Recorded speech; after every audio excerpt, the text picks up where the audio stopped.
Hello everyone and welcome back to another single button guide. I know it's been a long time since the last guide, but this one here required way more research and I just had to like get everything right. And if something is off, if you're like a pro rogue and you're watching this and you're like, oh my god, you forgot to say this or this is wrong. I mean, I'm sorry, but there was so much to study about the Outlaw Rogue and I really hope I got everything correctly. Just for myself, I love this spec here.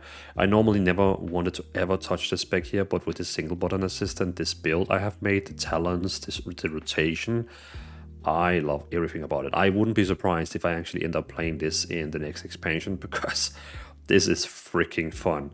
So if you're watching this video and you're thinking, nah, you know what, nah, this is not me, but just maybe just stay for a little bit and see, because this is maybe gonna surprise you. But as always, we're gonna talk about the stats, the talents, rotation, gameplay, and a summary. So if you just want to watch like 3 minutes of this guide here and see all of it in 3 minutes, you can jump now to the summary. But if you want to like learn everything in very detailed, like a 30-60 minute guide, you can stay now and we're gonna go through everything. But again, Outlaw Rogue is a DPS build for the Rogue. It's very APM required, like you need to have like a high APM where you actually click a lot. It requires you for fishing for different buffs. But with the single button build, we are making the build very easy. So there might be some Outlaw Rogues out there being a lot of like negative about us playing this build here with this here, because they do a lot of hard work to actually play this build here, and we kind of coming in and be like, you know what, we can actually also play this build in an easier way. And again, I'm having a blast with playing this build here with the single button assistant, so I hope you will have too. But let's jump into the video.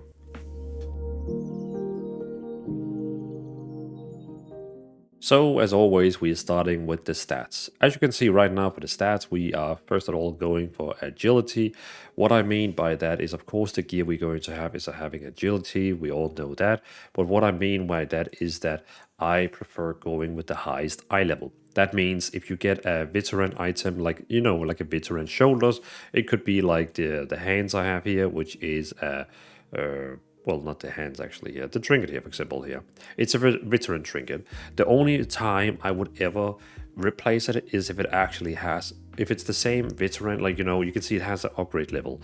If it receives the same upgrade level veteran and I get another item with the upgrade level veteran, then I will keep the one I already have unless the other one has better secondary stats up there. As you can see, the priority. But if I ever get an item, as you can see over on that side over there, if I get something called a champion instead, which is higher eye level, I would always go with that no matter the secondary stats. I would always, no matter what, go with always the highest upgrade level.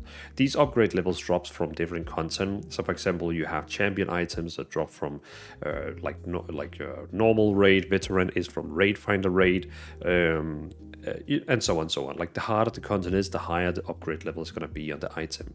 You cannot upgrade an item from like an upgrade level from veteran to champion. It has to like drop from the wall, the gear, and like it has to like come from the content it actually drops from. But so what I'm trying to tell you, to make it short, always go with the highest upgrade level / eye level, upgrade level. So again, if you have a veteran item and you get a champion, then use the champion. If you have a champion and you get a hero item, use the hero item. If you have a hero item, you get a myth item, use the myth item, and so on. Because agility is such an important stat that it's basically going to carry us a lot more, especially for the single button build. So always go with that. Then after that, we have basically versatility and haste. Both versatility, both haste is super good for Outlaw Rogue. In most of the guide sites I find, when they talk about stats, they actually either had versatility first or haste first. They were kind of like, which one is the best one. So what I decided is I made this like equal sign between them, and basically saying, if you can find an item that has versatility, take it. If you have an item that can take haste, take that. Then after that, we're going to have critical strike, which just increases the chance for some of our spells to do critical strike. And then lastly, we have mastery, which is kind of meh. So your main hand attacks have a 30% chance to trigger an attack with your offhand deals 100,000 physical damage. So basically, it just like gives you a chance to deal extra damage with your offhand for like a lot of damage. And if we take this time, I'm actually taking a stat explainer with me. So agility is always your main stat and increases all damage. Versatility is a flat damage up, damage taken down, most valuable secondary. So basically it increases damage we do, it reduces the damage we take, and also just like most valuable. It's very nice because if you are a rogue in mythic dungeons and so on, and raid, you will be taking probably a lot of damage because you have to get close to the mobs. So having more versatility is just going to make you more tanky and deal just more flat, more damage. We also have haste, faster energy, so basically the energy regeneration up here is going to be faster.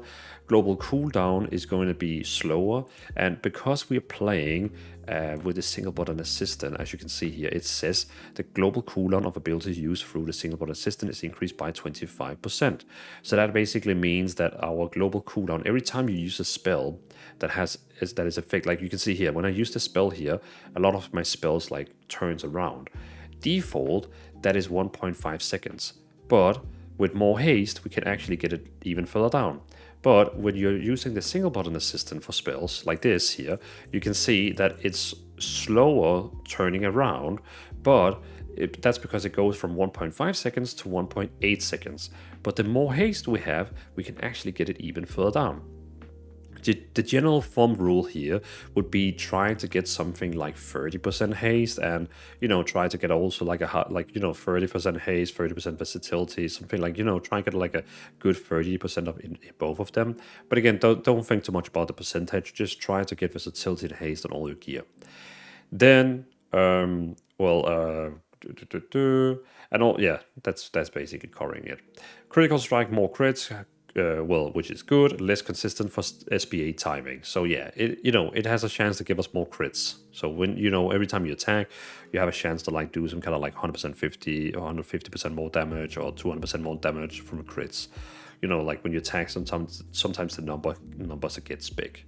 And then mastery, buff main gauge hits, lowest impact on SBA, which is of course this one here, main gauge, passive mastery. So that is the stats. I hope that was explained very well for you. Just so you understand, again, versatility haste is the biggest. Go always the highest eye level, and then versatility haste is the your lovely secondary stats, and then yeah, crit mastery doesn't really matter what you go with that. But I hope that explained the stats for you. Let's move on to the talents.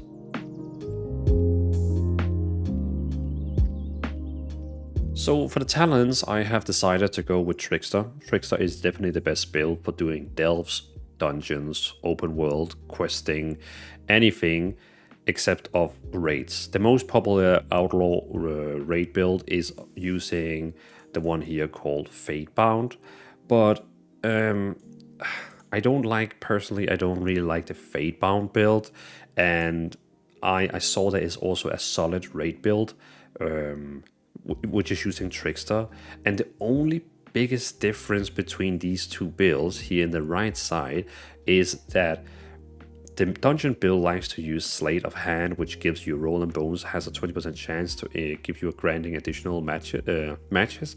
And the raid build was using Thief's Versatility, which increases your versatility by 3%. Everything else was actually the same, which surprised me. I was like, okay, that's actually quite cool. And of course, that's because the build is made as a build that is good against bosses where you can cleave. So of course, running against single target bosses where they only one boss, there is still a build out there with the Fatebound, which is a slightly maybe 5-10% stronger, which you can find on all meta websites you can use. But I decided to go with a raid and dungeon build that is the same build because I know my majority of viewers is like me. We kind of wanted to have it the easy way, one talent to basically rule them all. So one talent here that is super extreme good for mythic dungeons, super extreme good for delves, and pretty good for super good for mythic dungeons and delves, and okay at raids. So yeah, you're still gonna do like good damage at raids. You're still gonna be like a good raider, but you're gonna be insane in mythic dungeons and delves and questing and open world and stuff like that. So that's why I kind of decided to go with one build that is just good for everything, especially like dungeons and delves, and then okay for like raids. But yeah, so yeah, we're basically using Trickster, and I will now explain for you for what we have in the Rogue side, the Trickster side, and also the Outlaw side. But this was just like the intro for my build. Again, if you want this build here, if you want to be able to just import it directly into your game, you're more than welcome to join my Discord server. I have all the builds over there for any of my specs I have made guides about. I have 18 builds over there right now. So you know, join my Discord, the link is in the description, and then all the builds are over there waiting for you. And of course, we just have a very nice Discord where you can ask any questions about these builds in case you want to, or join our guild. We also have a guild on the Europe servers. So yeah, but let's move on and dive deeper into these talents.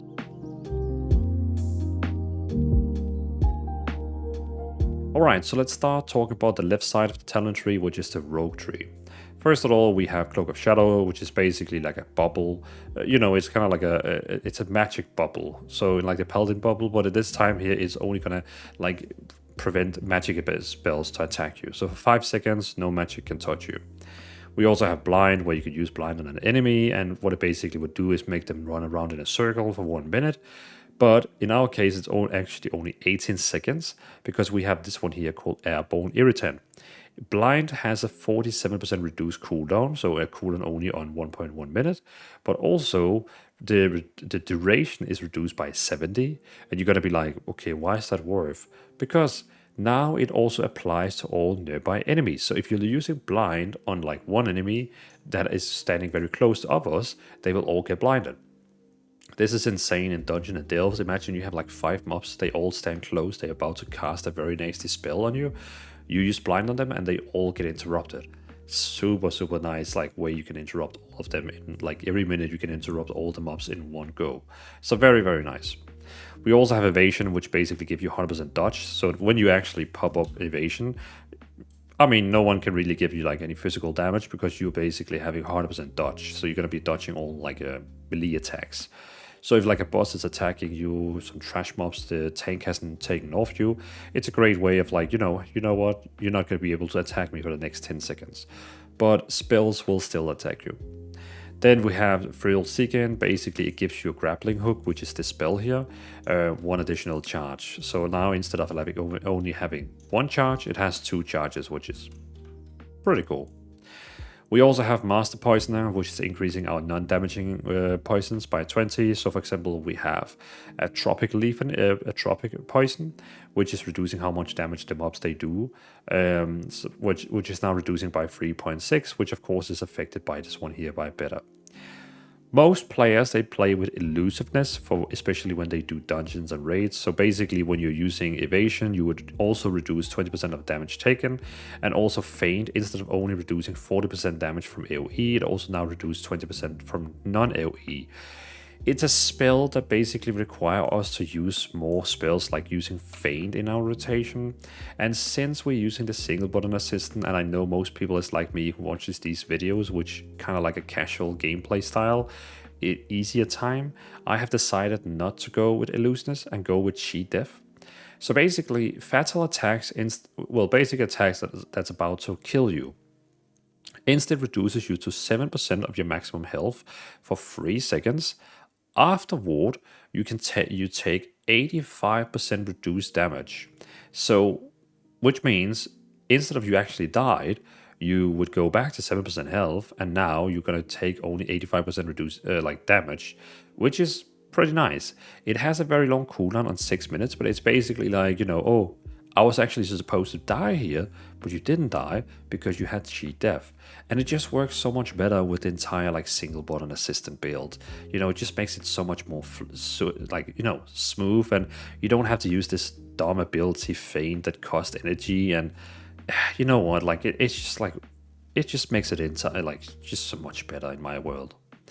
Then we also have Tricks of the Trade. It's a spell you would use in the tank, and then you can actually attack and pull for him, and all the aggro you're doing is going to him. So redirect all threats you cause to the target party or raid member, which is very nice. Usually it's only on for like 30 seconds or something like that. I can't remember, like only like a few seconds. Like when you pop it, it's going to be there for 30 seconds, and then I think it's only going to be when you actually go into combat and attack, it's going to be there for like 5 seconds. But because of the Trickster tree, we actually have now made it so it's on for 1 hour, which is insane. Like, tanks, they should be thanking trickster rogues, because imagine a dungeon, you use this on the tank, now the entire dungeon, all the threat you do is going to the tank, which means you're actually a helping tank. You're helping the tank with holding aggro, because all the threat you're going to be doing the entire hour you are inside the dungeon, you can just refresh it whenever you want, is going to the tank. So now you can actually, like, the tank could go over here and pull these mobs. You could actually go over here and pull these mobs, but they will not attack you. They will go to him, because all your threat is going to the tank, you know, him or her. But still, this, I mean, when I found out this, I was like, oh my god, it's so fun to do dungeons, because you can literally run in front of the tank and pull mobs, and it will still go to him. And he's not even going to be mad at you, because you're helping him. You're giving him threat. You're pulling for him. Of course, you're not go like, you know, pull so you die, but you know what I mean. Like, it's fantastic. Like, I thought the misdirection spell Hunter's Hand was awesome, but this is next level. This is just next level. Beside of that, we have Nimble Fingers. Energy cost of Feint and Crimson Vial is reduced by 10. So, you know, the Feint spell I talk badly about is reduced by 10.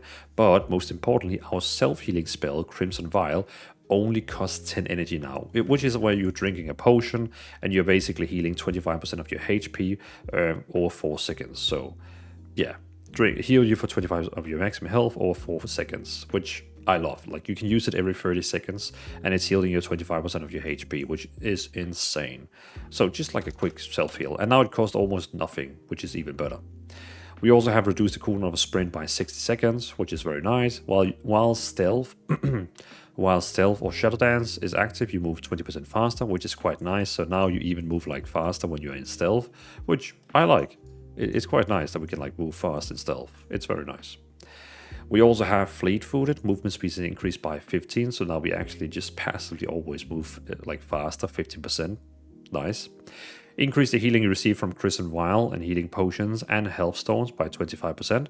So now our self-healing is healing even more, health stones is healing even more, and freaking healing potions is healing for even more. What's not to like? Also, we have Featherfoot. Sprint increase your movement speed by an additional 30% and has 4 second increased duration. So now, of course, when we're using Sprint, we have it, well, even faster, as it says here. Increase movement speed by an additional 30% and is on for 4 seconds more. So now our Sprint is actually on for quite a long time. Like, actually quite a long time.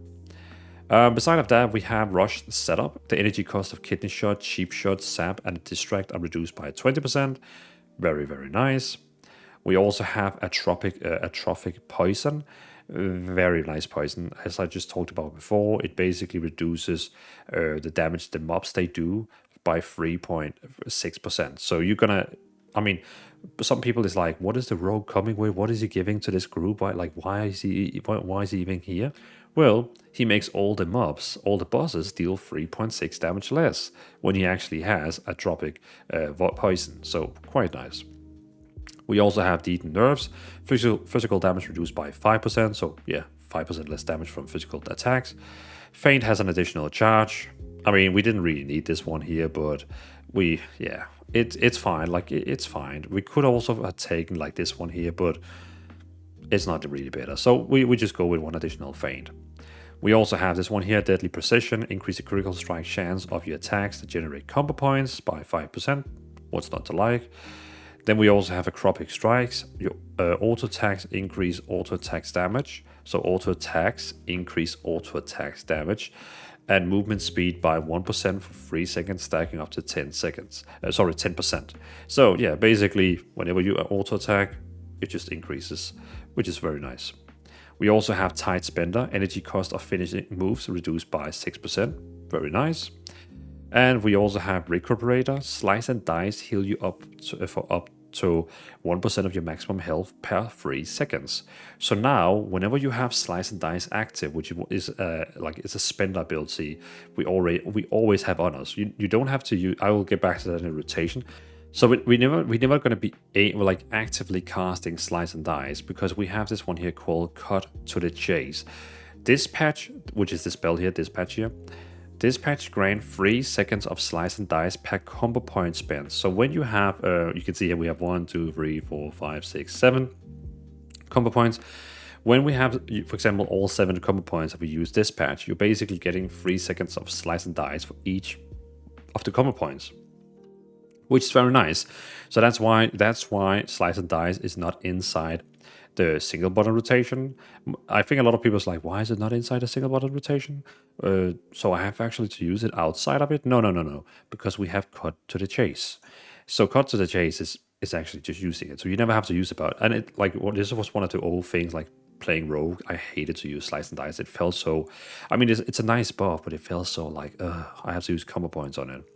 But now, when Slice and Dice is active, it actually heals you for 1% of your maximum health every 3 seconds, which I find pretty amazing. I love that it just like passively heals all the time. It's amazing. Also, we have Alacrity. Your finishing move has a 10% chance per combo points to grant 1% haste for 15 seconds, stacking up to 5 times, which is nice because, you know, we love haste in this build here. We also have this one here, which is insane. Soothing Darkness. You are healed for 30% of your maximum health over 6 seconds after activating Vanish. So basically, when you activate Vanish, you're healing for like a lot, like 800k, 800k, 800k, like great healing. Can you imagine your healing potion using Vanish at the same time, and boom, you just like get massive heals. So, I mean, Rogue has become a very strong self-healer. Then we also have Supercharge. Roll the Bones supercharges 2 combo points. Damaging finishing moves consume a supercharge combo point to function as if they spend 2 additional combo points. So basically, when you're using the Roll the Bones, you can see up here the combo points I have has like a cross on. It has like a fun cross on, and your spending combo point spells is now going to use one of those, and where it's going to act like it was actually using 2 additional combo points, which is very nice. So yeah, more damage because your spells are going to deal more damage when they have more combo points.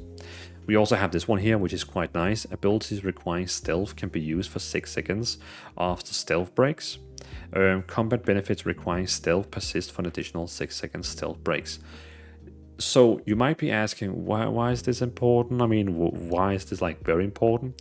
So we have a very important talent over here, which basically makes our adrenaline rush not tick while we are in stealth. So you can see here, if I go into stealth and I use adrenaline rush, which is one of our main damage cooldowns, you can see it doesn't go down in time. It's just frozen because we are in stealth. Then when you leave stealth, now you're going to have 6 seconds of subterfuge, and it's still not ticking. You can see, so you're going to actually be able to have adrenaline rush in a very long time.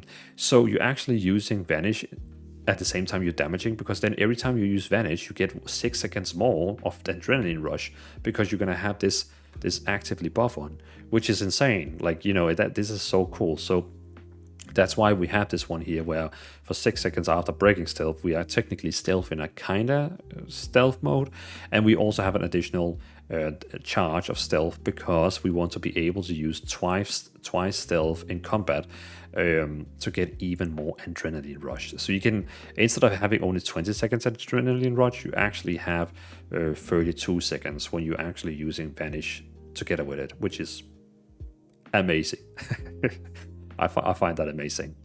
We also have Forced Induction. Increase the bonus granted when a damaging finishing move consumes a supercharged combo points.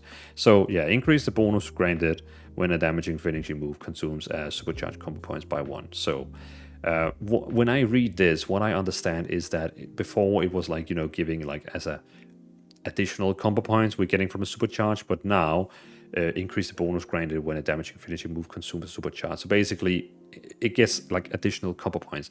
I think if I remove this one here, it's gonna maybe read it correctly, because right now it says, it still says 2, okay. But so technically, if I read this correctly, when you consume one of those, you know, when you use Roll the Bones, you get the supercharged combo points.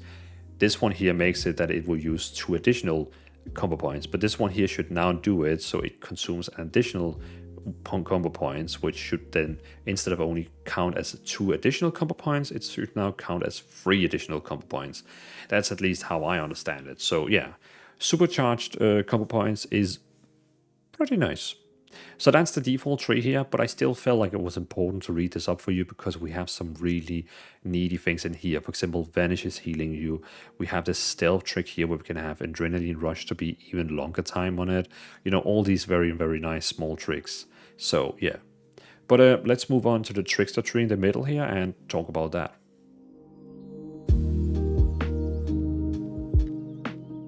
So let's talk about the Trickster tree. So the Trickster tree is really nice and it works so well with the single button system because it's very, very passive.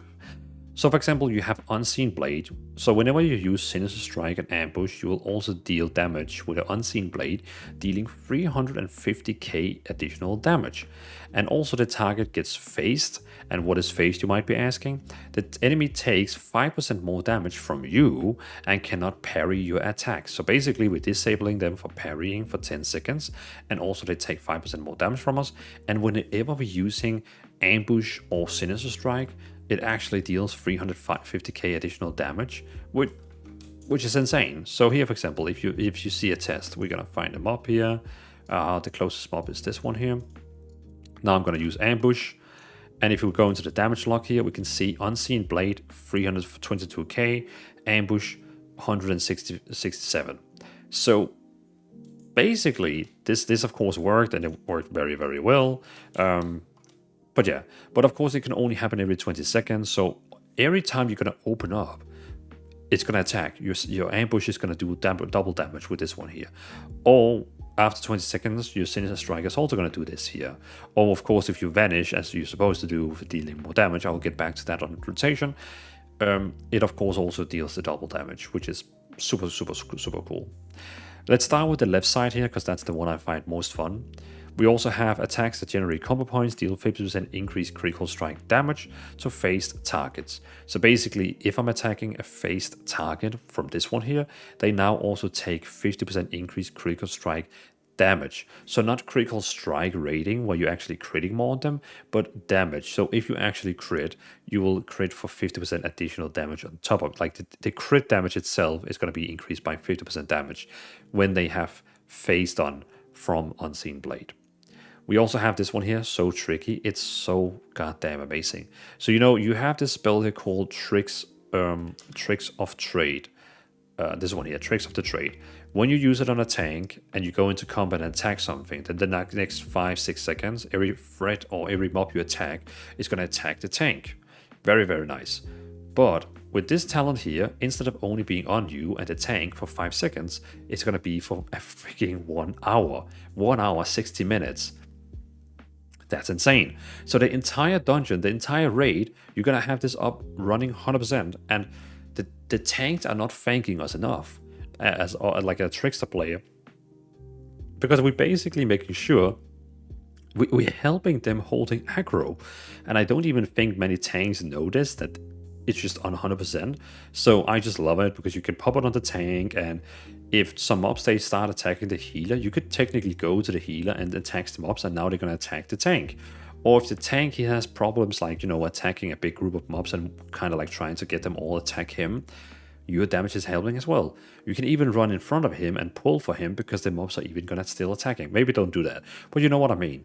We're basically a tank support at this stage here, which I just love so much. Then we have the disorienting strike. Killing Spree has a 10% reduced cooldown and allows you next 2 strikes of Unseen Blades to ignore its cooldown. Nice. So now when we use Killing Spree, which of course is one of our main damage abilities, you can see this one here called Killing Spree.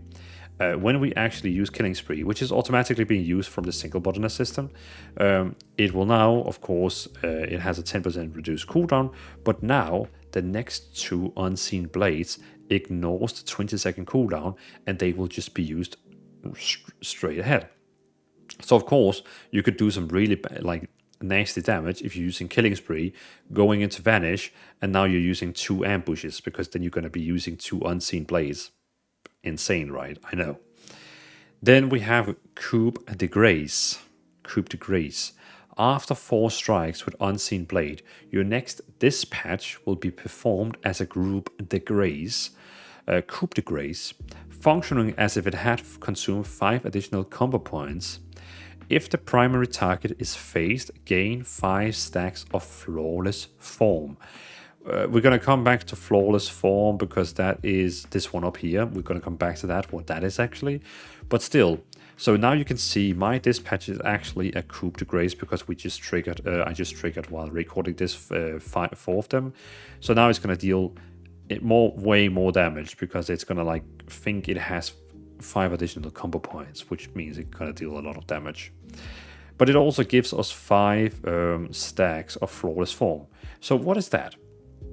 Flawless Form, Unseen Blade and Killing Spree increase the damage of your finishing moves by 3%. Multiple applications may overlap. So now, when you use Coup de Grace, which of course automatically is going to be used by the single button assistant, it gives you 5 stacks. So that's basically 3 times more damage 5 times. So 3, 6, 9, 12, 15. So 50% more damage for 12 seconds after you have used Coup de Grace. And of course, you're also going to get stacks from it when you have just your normal Unseen Blade, or when you're using your 2 Unseen Blade after Killing Spree. So very nice. Then we also have 1000 Cuts. Slice and Dice grant 10% additional attack speed and gives your auto attack a chance to refresh your opportunity to strike with Unseen Blade. This is getting good. This is getting really good. So now, when you have Slice and Dice up, which is going to be all the time because our single button system is going to apply it automatically through dispatch. It has 10% additional attack speed, which means, of course, right now it has, here you go, 60% attack speed. I don't know if that number is actually affected by this one here, but it has 10% additional attack speed, and it gives your auto attack a chance to refresh the opportunity to do. So every time you're doing auto attacks, you now have a chance to actually basically reset the cooldown. Refresh, basically reset the cooldown of when the next Unseen Blade can be used. And we're going to be attacking very fast with our blades because, we basically going to have a 60% increased attack speed. So, yeah, again, we're going to be doing a lot of Unseen Blades, which means we're going to get a lot of these stacks here to deal even more damage, which is quite nice. Then we also have Nimble Flurry. Blade Flurry damage is increased by 20 while Flawless Form is active. So why Flawless Form is active? Our Blade and Flurry, which is our main AoE ability, it's this one here, Blade and Flurry, which is basically striking up the targets and doing so now for 30 seconds we're going to strike additional targets. But it's basically going to be doing more damage now when we have a Flawless Form on, which I think you're going to have up 100% of the uptime because we're going to be using so many Unseen Blades all the time. Then we have in the middle here, Smoke. You take 5% reduced damage from phased targets. So when they actually are phased from your Unseen Blade, they will also deal 5% reduced damage to you. Very nice for solo content and so on. And then we have Killing Spree applies phase to any target struck. So now they're even going to have phased on when we use our Killing Spree cooldown, which is the spell over here. And now we also have No Scruples. Finishing moves have 10% increased chance to critical strike phased targets. Very nice. So when they are also faced by this Unseen Blade, we even have 10% additional chance to crit on them. So I hope this made sense. I just felt like it was very important to read up this one here because it all really goes very, very nice together. Well, let's go to the right side now.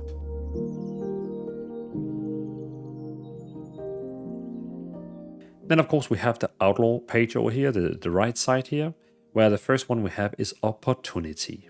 So Sinister Strike has a 35% chance to hit an additional time, so basically it can hit like a double time, but even more, making your next pistol shot half cost and double damage. So when this actually happens, this double attack, then we have this pistol shot here, which will do, it did say double damage. Yeah, it will deal double damage. So normally it deals 50k damage, but now it will deal 100k damage, and it's only going to be costing, did it say half cost? So instead of costing 40, it will now cost 20, which is quite nice because it also gives us like it will actually deal more damage than a normal Sinister Strike, and of course it's also gonna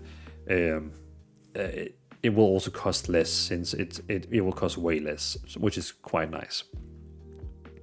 Then we have Adrenaline Rush, increase your energy regeneration rate by 50, your maximum energy by 50, and your attack speed by 20 for 20 seconds. Really strong cooldown, and I'm gonna come into it later on how we actually are improving this one even further. But let's get to that soon. Then we have Retractable Hook, reduce the cooldown of grappling hook by 15 seconds and increase its retraction speed. So basically how fast you actually get to it. We also have Combat Potency, increase your energy regeneration rate by 30. Very nice, you're gonna have a lot of energy. We also have increased stamina by 5, a bit more HP to be a bit more tanky. And we have movement speed increased by 15%. This is quite overpowered because now you have this one here, movement speed increased by 15, movement speed increased by 15. I mean, default, we actually run really, really fast. Sadly, I can't see the speed in my stats, but we run very, very fast, which is quite nice. Like, yeah, I like that. Just passively running faster. We also have Float Like a Butterfly. Restless Blade now also reduces the remaining cooldown of Evasion and Feint by 0.5 per second per combo point. So when you use Restless Blade, it now reduces the cooldown of Evasion and Feint, which is quite nice. So for example, you just used Evasion against a mob, so you dodge all the attacks, and then whenever you're now using Restless Blade, you're reducing the cooldown on Evasion, which isn't too bad. Well, we also had to get down here to Killing Spree, so we kind of had to take this one here no matter what. We also have Precision Shot. Between the eyes and Pistol Shot have a 10 yard increase range, and Pistol Shot reduce the target's damage done to you by 5%. So now, what did it say? It's both. It's both of them. So now you can see here, Pistol Shot has a range of 30, and even Between the Eyes has a range of 30. Before it was 20, but now it's 30 because we are increasing the range by 10.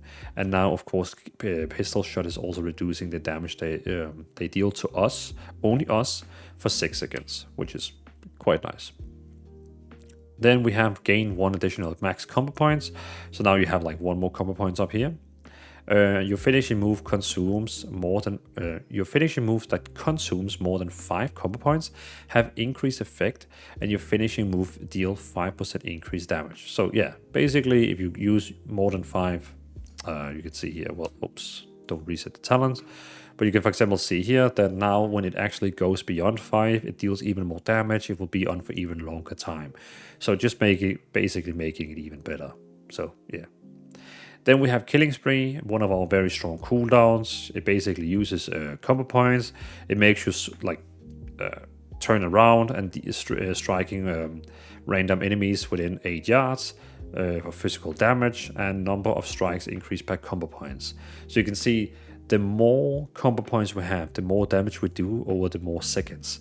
So if we're using 7 points, 7 combo points, it basically gonna deal 3.6 million damage, but over 2.9 seconds.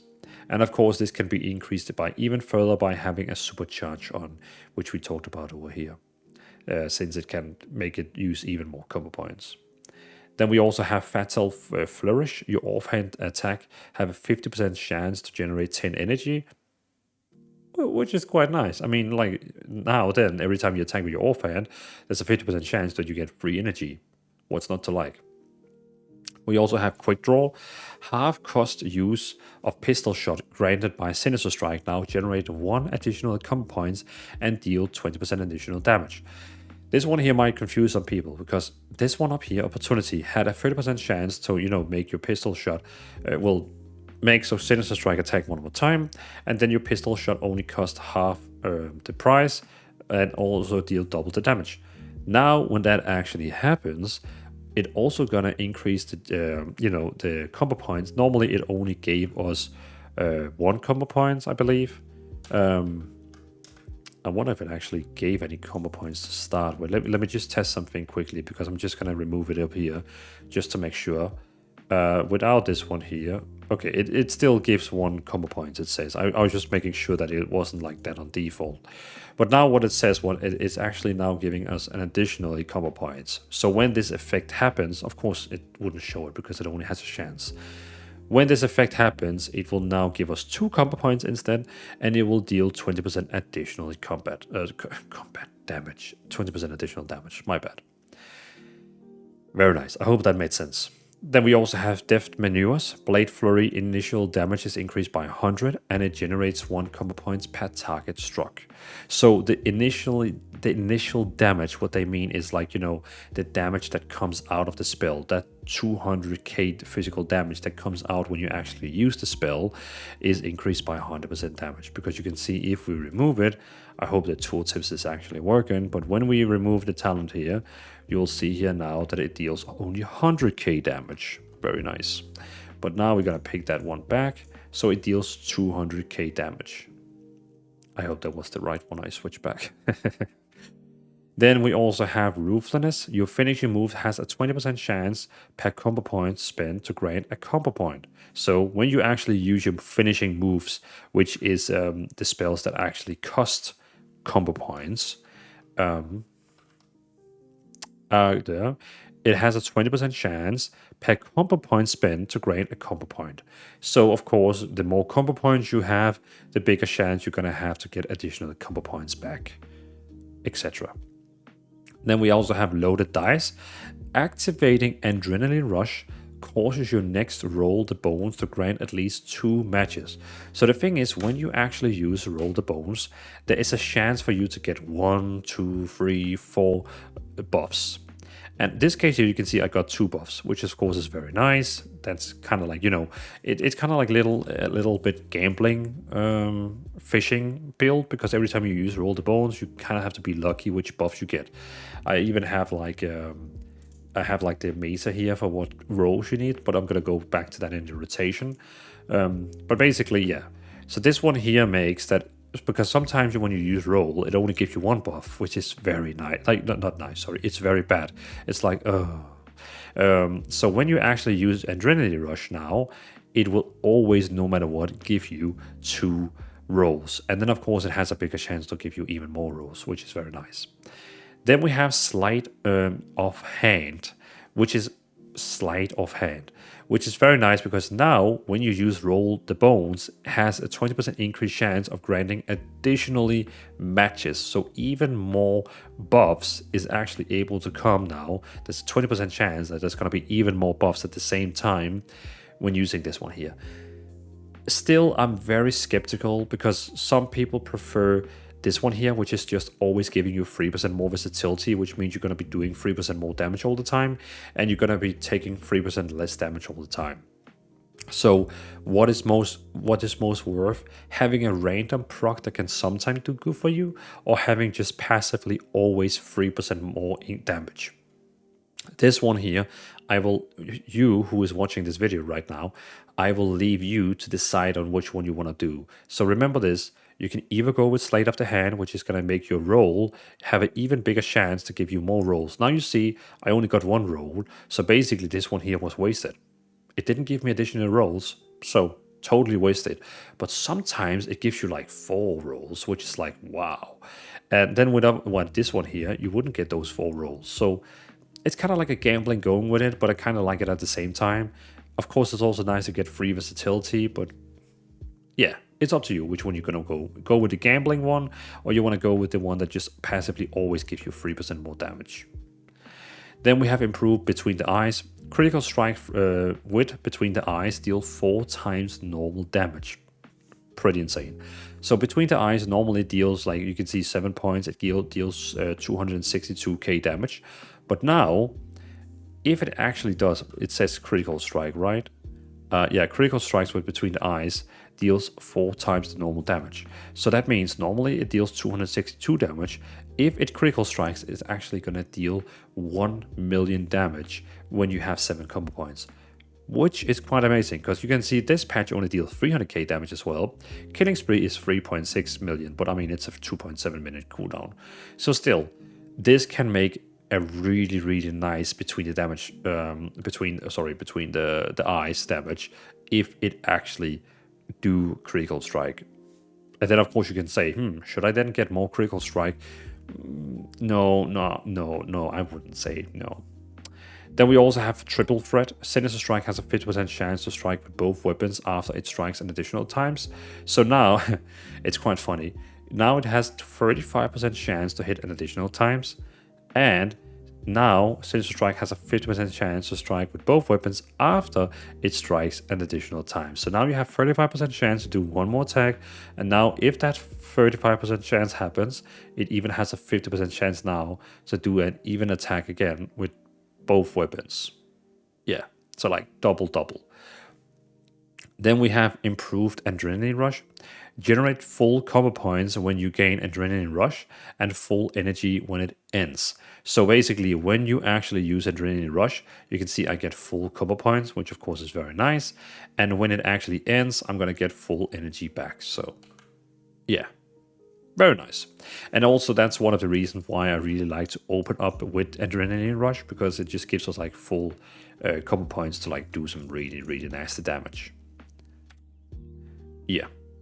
Then we also have Blade Flurry strikes 3 additional enemies and its duration is increased by 3 seconds. Very nice. Now we attack more enemies at the same time, and it even is there for 3 seconds longer. Then we also have this one here, which is very nice. Underhand, upper hand. So Blade Flurry does not lose duration during Adrenaline Rush. So when you have Adrenaline Rush on and you have Blade Flurry on, which is our AoE spell, Blade Flurry doesn't go off cooldown. It, like, you know, let's say Blade Flurry is on you for 13 seconds, but if you use Blade Flurry inside Adrenaline Rush, it's not going to go down in time. It's just going to be standing like it's frozen in time on 13 seconds until Adrenaline Rush is off.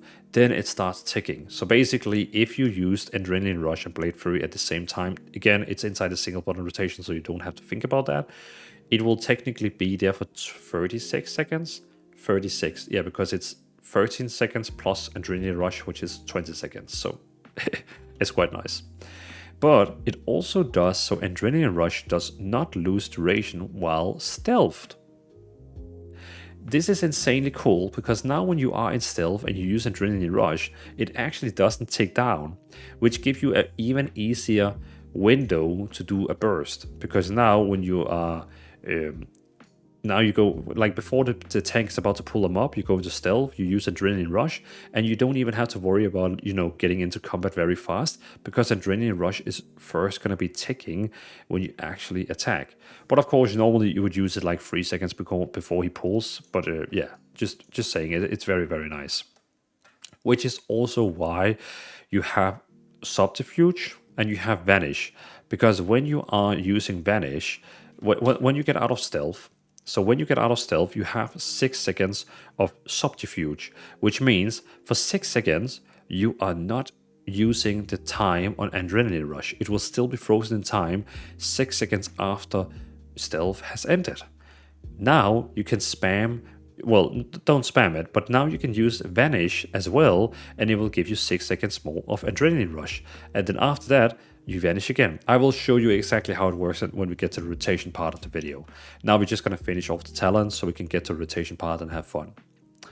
Then we have Count the Odds. Ambush, Sinister Strike, and Dispatch have a 50% chance to grant you a Roll the Bones combat enhancements buff you do not already have for 8 seconds.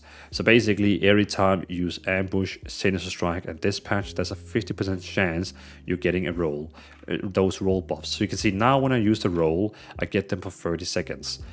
If I'm then in combat and using Ambush, Sinister Strike, and Dispatch, it has a chance to give you those extra rolls here in the side, but only for 8 seconds, which is still nice. Like it's really nice that you keep getting all these buffs just passively, randomly. Then we also have this one here. Between the Eyes has a 5% chance per combo point spent to grant 5 combo points. Pretty nice. So now when you use Between the Eyes, which is the spell we already talked about a little bit, each of those combo points, so 5% chance per combo point spent to grant 5 combo points. So, of course, if you use it with 7 combo points, there's a very big chance that you're gonna have 5 combo points after it, ready for you to use. Then we have even more for Blade Flurry. Blade Flurry damage is increased by an additional 5% per missing target. 5% per missing target below it. Blade Flurry damage is increased by an additional 5% per missing target below its maximum. So that means it can go up to okay, so strikes up to 8 nearby targets for 200 physical damage, generate 1 combo points per target, and causing your single target attacks to also strikes up to 7% additional nearby enemies for 45% of normal damage for 13 seconds.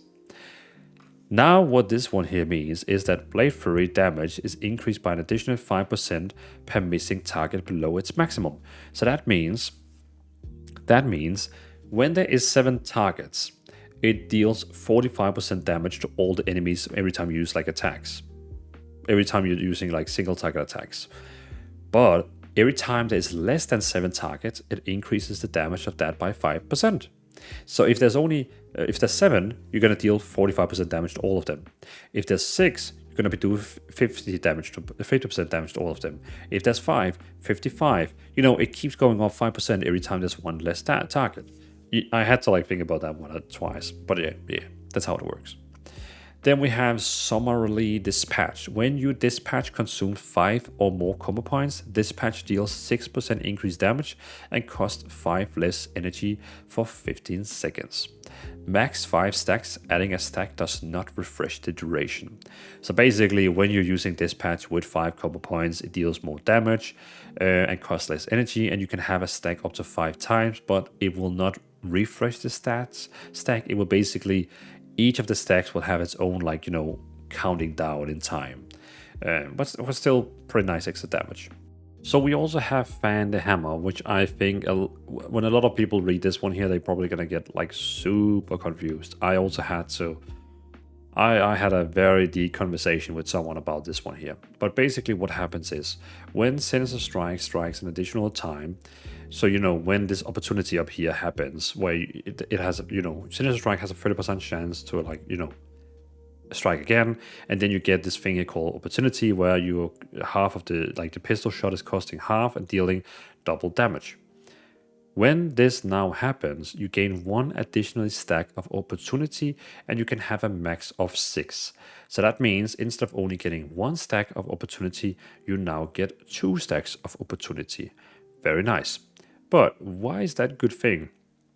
So now, half cost use of pistol shot, which is basically when it uses Opportunity, consume 1 additional stack of Opportunity to fire 1 additional shot. So that means when this effect actually happens, we get 2 stacks of Opportunity, and then next time you're gonna use pistol shot, it will use 2 stacks of Opportunity at the same time, but additional shot generate 1 less combo point and deal 20% reduced damage. Because we have quick draw, when this happens, it's going to basically generate 1 additional combo points, and it's going to deal 20% additional damage.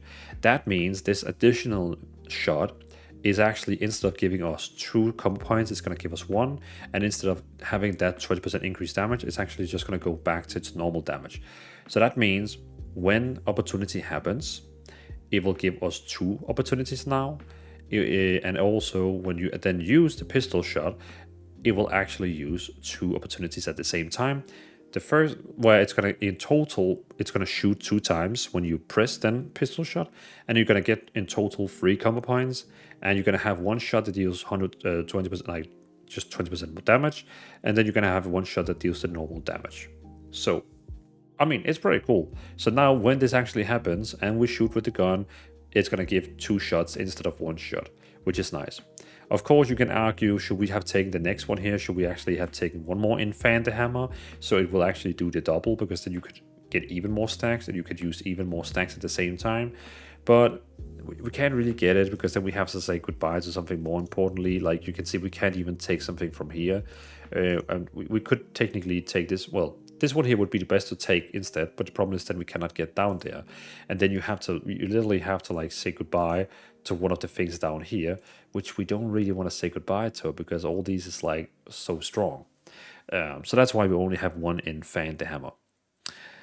Then we have Crack Shot. This one here is super important, and because we just talked about how we are making Between the Eyes so much stronger. Improve Between the Eyes, critical strikes with Between the Eyes deals 4 times normal damage. Between the Eyes usually have a cooldown on 45 seconds, but this one here, hear me out. So entering stealth refreshes the cooldown of Between the Eyes. Very nice. So basically, if I just used it, it will have like 45-second cooldown. When I then go into stealth, it's reducing the cooldown. Very nice. Well, it basically it resets the cooldown, which of course means if you vanish, it will also refreshes the cooldown. But Between the Eyes has no cooldown and also dispatches the target for 50% of normal damage when used from stealth. So when you are inside stealth, you can see now Between the Eyes has no cooldown at all, and we can technically spam it even in like outside of combat. So what I could, like you can see here now, if I get some combo points, like we getting some combo points, now I could use Between the Eyes. There we go. Now we got the cooldown on. Now we use Vanish. Now the cooldown is off. And now, while Subterfuge is actually on, we can spam it for like, technically we can spam it for 6 seconds after that. I hope that made sense. So again, when you use it in your normal rotation and it goes on cooldown, you can use it one time, then after 45 seconds you can use it again because of the cooldown. When you use Vanish, you can basically use it instantly after again, and in those 6 seconds we have this one active here. When you go into stealth and you leave stealth with Vanish, you are still kinda in stealth for 6 seconds. People can still see you, but all your spells still acts like they are in stealth. So still for 6 seconds, you can still spam Between the Eyes. So this is why Vanish is such an important spell for a rotation, because it allows us to use more Between the Eyes. And yeah, and I mean, and the cool thing here, I don't know if you saw that. So when I used, let me show you here. We need to get some. So I'm gonna use Adrenaline Rush to get some combo points. So now we have full combo points. Now, when I actually use Between the Eyes, as it said, if you use it while in stealth, it also dispatches. Dispatches this spell here called. It's actually this one here called Coup de Grace, but it's because it's converted. So basically what happens is where the hell do we have him up? There. If I use the Between the Eyes, boom, it actually also used a dispatch, which is like, let me just use this spell here. There we go. Now you can see this melee spell here, which deals a lot of damage and also gives us Slice and Dice, is used together automatically with Between the Eyes when you use it from stealth. So basically they want you to snipe with that spell while being in stealth. And the cool thing is, when we leave stealth, when I leave stealth, I will still have the stealth buff on for 6 seconds. So that means whenever we use in those 6 seconds, we're using Between the Eyes, it's also going to be using dispatches as well for 50% of its normal damage. I really hope it makes sense, because this one is so important. When you go into stealth, it refreshes the cooldown of Between the Eyes. When you are in stealth, it has no cooldown, and it also casts a dispatch. Even though if you're far away from the target, it still stabs with a dagger from that distance far away. I have tested it, don't worry, it works. And it of course is the dispatch it's using is dealing 50% of its normal damage. But still, this is crazy. Because then when you're using the single button assistant, it will automatically use Between the Eyes. So you don't have to worry about it, but you just know every time you're using Vanish while fighting a boss, it's just going to be spamming it so much and deals so much damage, which is really, really good. Then we have Ghostly Strike. So strikes an enemy dealing 200k physical damage and causing the target to take 50% increased damage from your abilities for 12 seconds.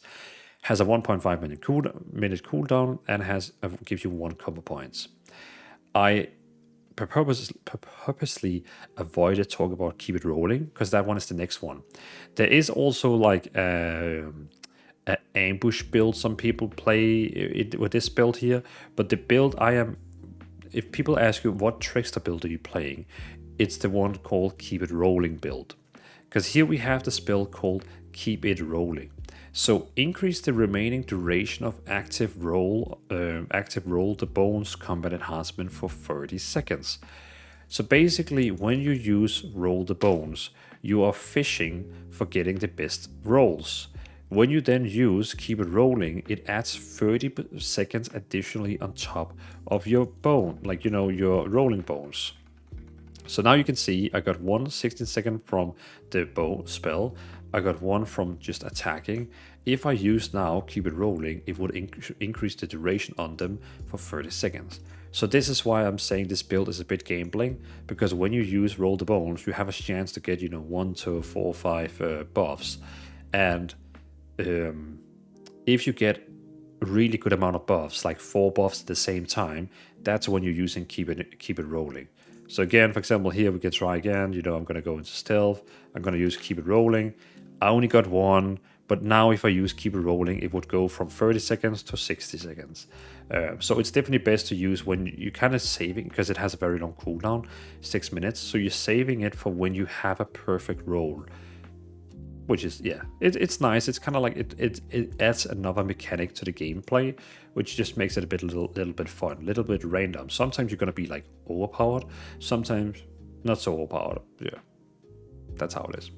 That was all the talents. I think that was that probably took more than a half hour. So let's get to the rotation.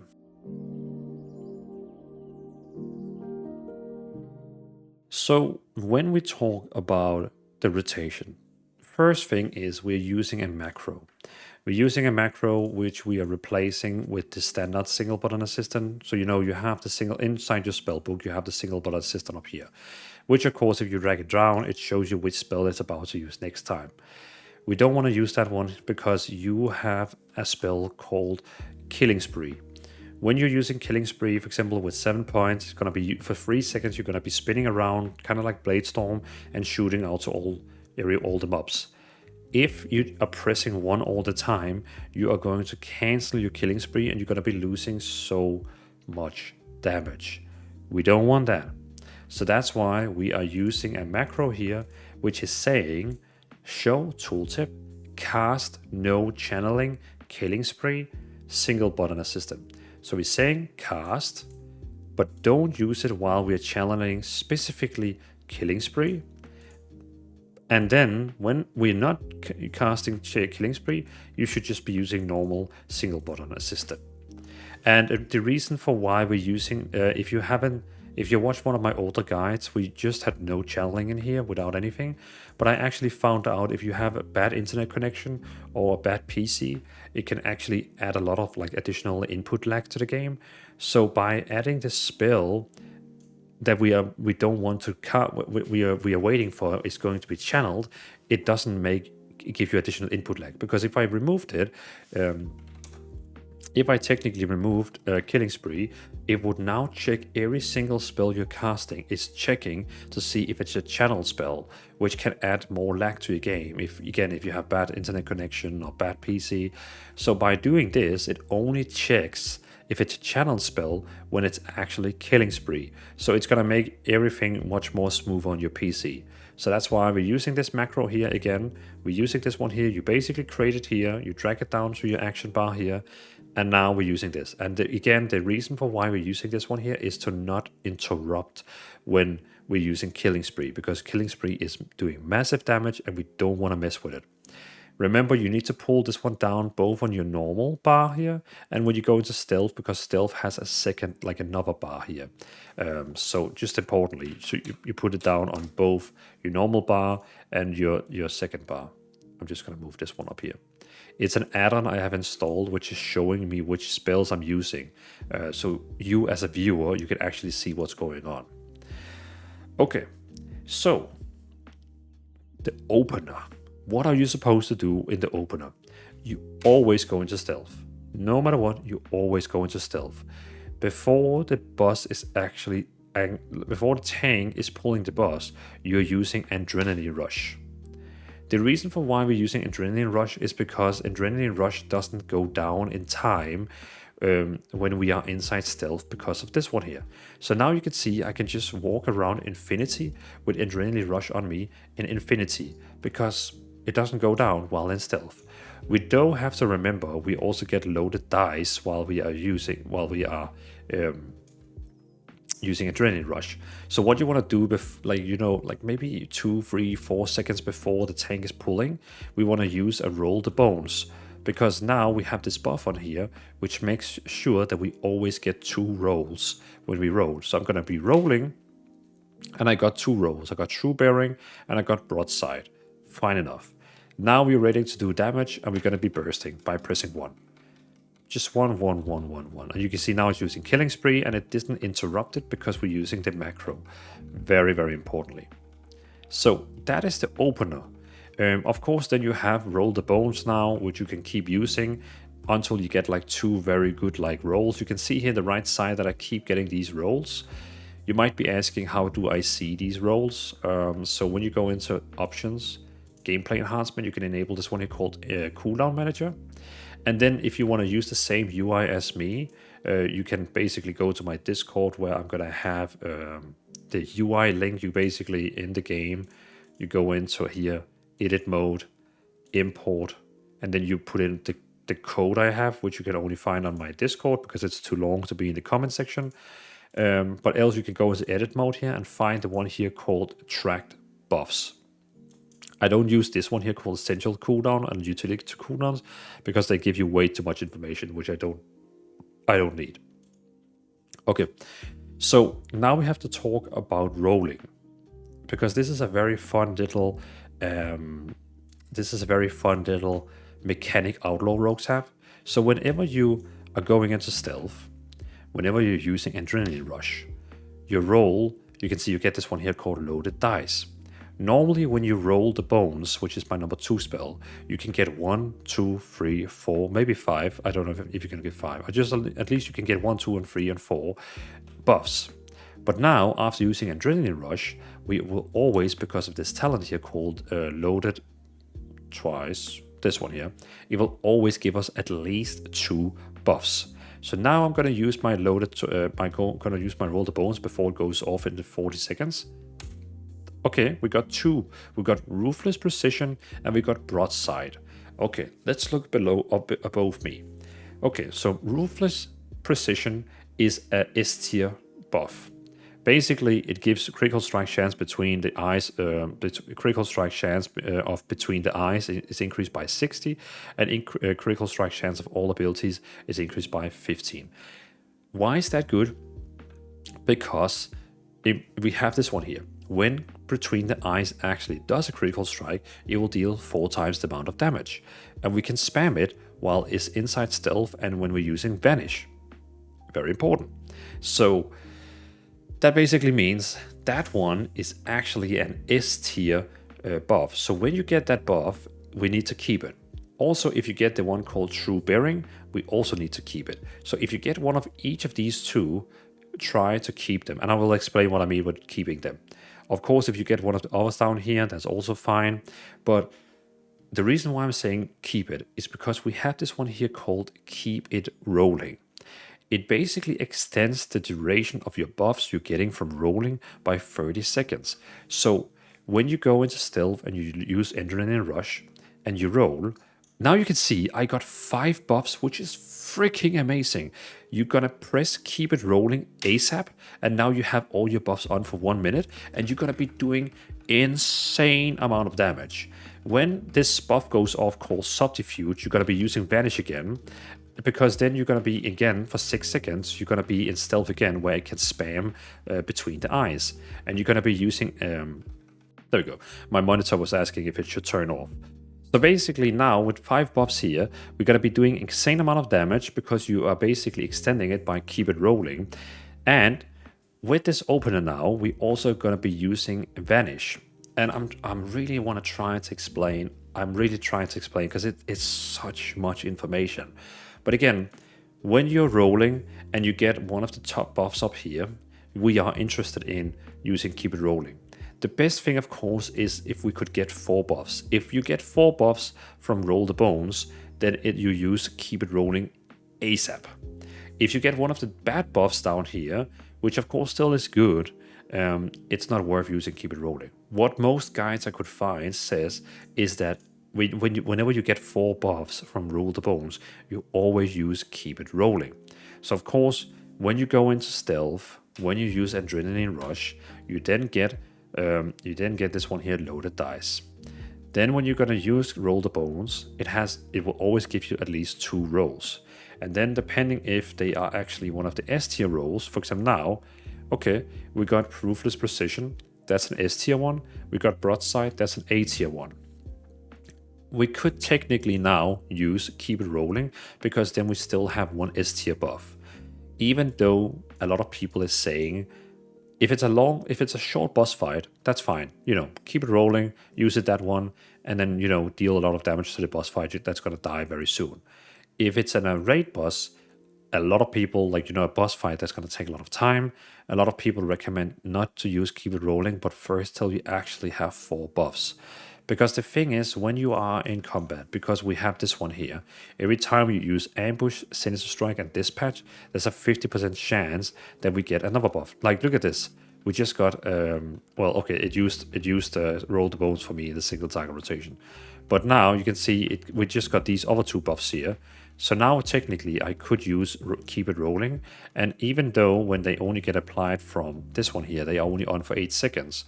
But that's not a problem, because when you use Keep It Rolling, you can see how many we have now. Now I use Keep It Rolling, and now I have all of them for 30 seconds.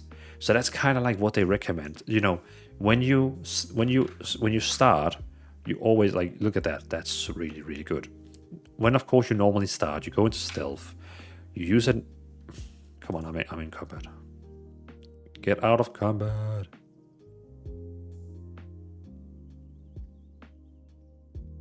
There we go. So when you go to stealth, you use Adrenaline Rush. Now Adrenaline Rush will first start taking off when you are out of combat. Sorry, out of stealth. You use Roll the Bones. I got 2. I got Buried Treasure. I got Broadside. What is that? That is none of the S tiers. Again, they also recommend to try and see if you can get 4 buffs. So what I could do now is I could start my rotation. I can try fish for getting, basically they call it fishing. I'm gonna try fishing. So now I got 3 buffs, very nice. Can I get 1 more before the others run out? And I didn't. So now we gotta be using Roll the Bones. Okay, we got 2. We got Grand Melee. We got Ruthless Precision. Can we get 1 more automatically from our rotation? That would be very nice. Now we got 3. That could also be enough. And then you use Keep It Rolling. But keep in mind, Keep It Rolling has a 6-minute cooldown. But it is actually not 6-minute cooldown because we have this passive here, which means finishing moves reduce the remaining cooldown of many rogues' abilities by 1 second per combo points. So basically, when you're using 7 combo points on, for example, Between the Eyes or Dispatch, it actually reduces the cooldown on all these spells here. Adrenaline Rush, Between the Eyes, Blade Flurry, Blade Rush, Ghostly Strike, Grappling Hood, Keep It Rolling, Killing Spree, Roll the Bones, Sprint, and Vanish. All these spells are reduced by cooldown by 1 second per combo point you're using. So yes, it says that it has a 6-minute cooldown, but I mean in reality it probably has a 3-minute cooldown when you are using your normal rotation. As you can hear, this is a way more advanced class than the other guides I have been doing. This is way, way more advanced. So again, let me try explain it. We go to stealth. Now we're going to try and do a full rotation. We go to stealth. We use Adrenaline Rush. We use Roll the Bones. We only got 2 stacks. That's fine. We're not going to use Keep It Rolling. Now we're going to use our rotation. Now we're going to keep an eye on when this subforge ability goes off. We're going to use Vanish to get into stealth again. And the reason we get into Vanish is to increase the time we have Adrenaline Rush on and increase the time we can use Between the Eyes all the time. So I use Vanish again, and now we're trying to use Roll the Bones to see if we can get some better rolls. And when we eventually have, see, At the same time, you have to focus on all this, going into Vanish. Again, the reason for why we go into Vanish is because every time we're using Vanish, then we're going to get 6 seconds additionally of Adrenaline Rush. Every time we go into Vanish, it heals a lot. Every time we go into Vanish, we can use 6 seconds again, where we can use Between the Eyes. Remember, every time we go into Stealth with Vanish and go out of Stealth, you get this buff here for 6 seconds, which basically means all the bonus effects your spells over here has from Stealth is working for 6 seconds. That's why it's so important to keep using Vanish in your rotation. So basically, these 4 spells down here, it automatically uses Roll the Bones for you with your rotation, but only when you have no active buffs on. So it doesn't fish for you, it doesn't try to get the best buffs. When it uses it one time through the single button rotation, it's only going to use it again once all your buffs are off. As long as you still have buffs on from Roll the Bones, it's not going to be using it. Which is why I have added it manually down here, because I want to be able to fish for buffs. Again, you could also ignore this entire fish for buffs and remove it if you wanted, but if you really want to min-max it, you need to have it down because we want to fish for buffs. So I'm going to show you the rotation one last time. Stealth. It sometimes does this thing here where it's kind of like shooting, like additional spell. Okay.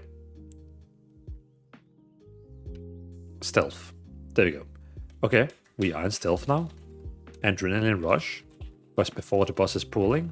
Now we're gonna roll. We got 2 rolls. We got Skull and Crones. We got Grand Meleen. I'm not happy with that. I'm gonna attack with my rotation, trying to see if I can get even more buffs. There we go. Now we have this stealth effect off, so I'm gonna use my Vanish to get even more, stealth bonus. Now we have 3 buffs running. I'm gonna try roll again. Ah, damn it. Now it destroyed all my rolls. It basically destroyed all my cooldowns because it also has a chance for that when you're rolling to remove everything you have and give you a new one. So, of course, that was a very bad one. Now we have 3. I'm going to try and roll. I'm going to take the chance and roll. Now it only gave him 1 bad again. So you can see, like, this is kind of like the thing that it can keep giving you, like, good rolls and bad rolls. Like before you saw I did a roll in Stealth where I actually got 6 stacks, 5 stacks, which was insane. But let's try one more time. We're gonna go into Stealth, Adrenaline Rush. It keep doing that thing where it keeps shooting like randomly. Stealth, we're gonna roll 2 buffs. It's not enough. We're gonna go ham with our rotation. Now we got 3 buffs. Can we get a 4? Can we please get a 4? Come on, give us 4. Vanish for getting some stealth bonus. We got 3 right now. We're gonna roll. God damn it. Back to 1 again. So you can see here, like now we got 2. That's fine. So now we got 3. We could use. Now I'm gonna use keep it rolling because now because Ruthless Precision is the most important one to get again. Ruthless Precision and True Bearing are the most important ones. So technically, if you get a True Bearing and a Ruthless Precision at the same time, you always roll. If you get just Ruthless Precision, it might also be worth just rolling for it. While you have your buffs on and you have used Keep It Rolling, do not touch Roll the Bones because you don't want to have a chance. Like you can see now, I rolled. It didn't touch my rolls I already had on. It just added 1 more.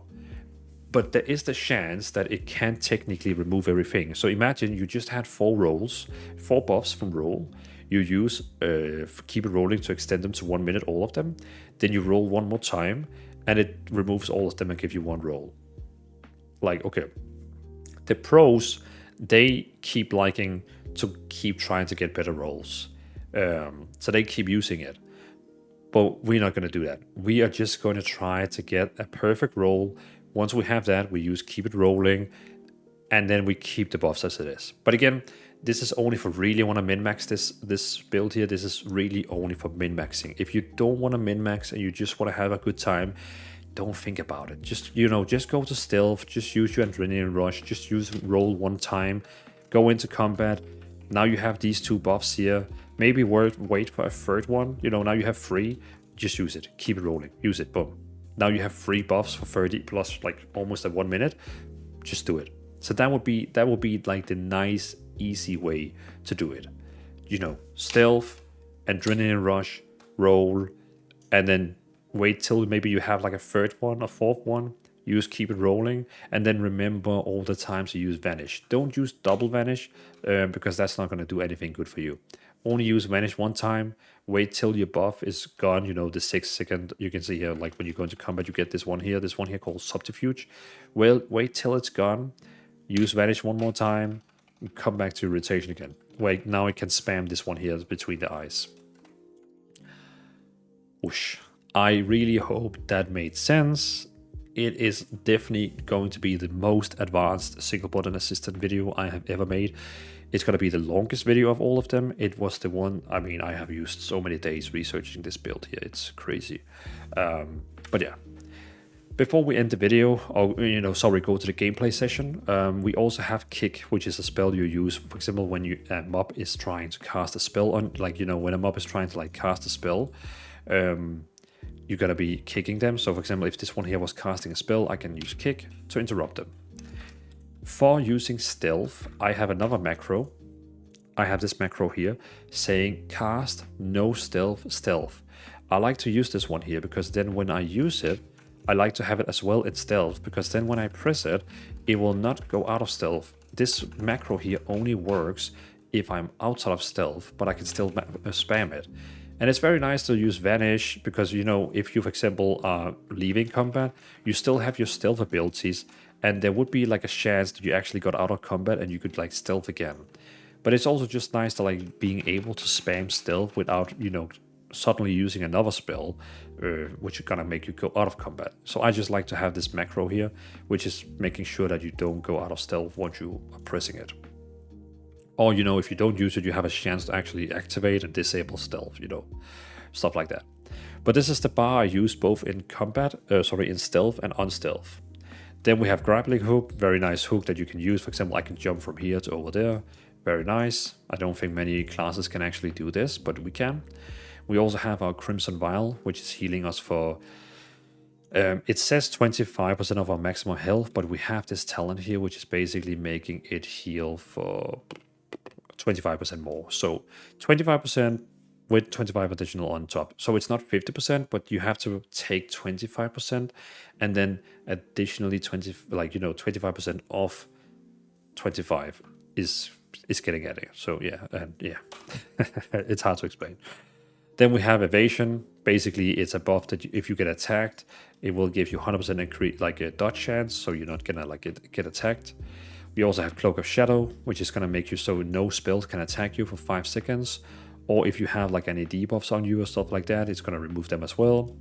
Then we have Keep It Rolling, again, kind of like I talked about. Go into stealth, adrenaline rush, roll, use some spells to see if you can trigger some additional buffs. Of course, it's using Killing Spree, which is not going to give more buff. Now we have, look at that. We have 3 buffs now. Use Keep It Rolling. Now I have them for a long time. And you're going to be doing badass damage now. Especially because we got Ruthless Precision. Where, of course, you're going to be using Vanish. So it can actually spam that precision shot. And again, whenever the stealth effect goes after 6 seconds, you're going to be using Vanish again. And so on, so on, so on. Keep in mind, you can even see it out here. Actually, Subterfuge is out here, which is coming from this one here, track bars. So when you actually go into stealth and you leave stealth, you actually have it as well here. So just keep an eye on this. Whenever it goes off, vanish. Again, vanish. So on. Very nice. And remember, every time you use combo points, it reduces the cooldown on everything. Then we have sprint, makes you run 100% more speed for 12 seconds. Then we have Kidney Shot. You can use combo points on actually stunning your target. So the more combo points you have, the more you're going to stun it for a longer time. Again, if your kick is on cooldown and that trash mob is casting a nasty spell, you can use Kidney Shot. We also have Blind. It basically blinds all the targets that is close to the target. So if I use Blind, you can see all of them get blinded. This is because we have this one here. So it blinds all the targets, which is super cool. It's really nice. We also have Tricks of the Trade, which is the spell that you're using on tanks. So basically, if that was a tank, I would use it on him. I can't do it because he's not the tank, but I would use it on him, and then every time I do damage, all the threat I create, threat is when you attack a mob, you generate threat, which is the thing that makes them attack you. The tank always has usually the highest threat, so they attack the tanks. But now all the threat you are generating is actually going to the tank.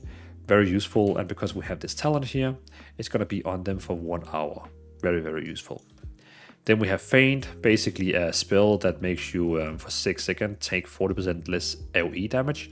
So if you're standing in fire or something on the ground like AoE damage, it's going to deal 40% less damage to you. Then we got Distraction. If, for example, you go to Stealth, you can use it on Stealth or out of Stealth. If you use Distraction here, it will make the target look another way, so you can get behind them if needed. We also have the Blood Fury. If you play an Orc, a Mecha Orc, or Troll, you will have racials.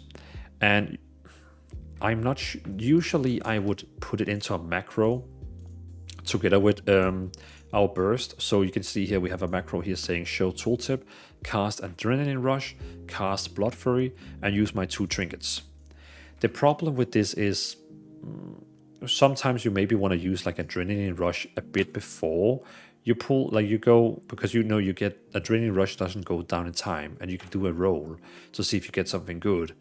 So sometimes it might be annoying to use Blood Fury because then that one is still counting down even though your Adrenaline Rush is not. But to have an easier time, you can use the macro, because easier time it would just default increase your damage. And I mean, most cases you would be using Adrenaline Rush anyway just before a second before you pull. So I think it's a fine macro to use.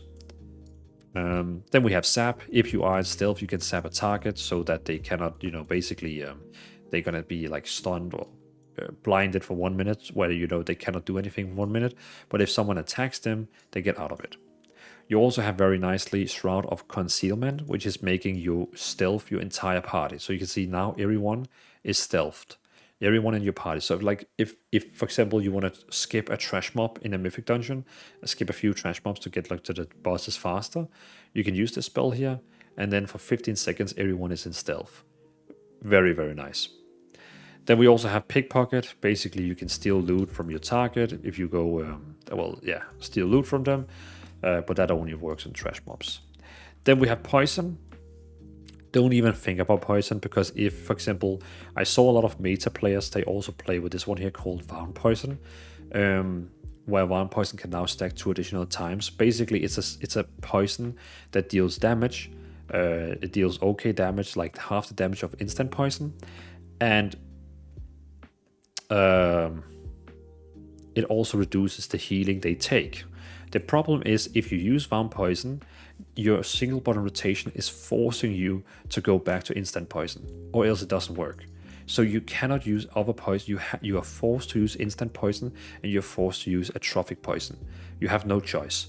It will always want to use these 2 poisons, because that's just how the single button rotation works.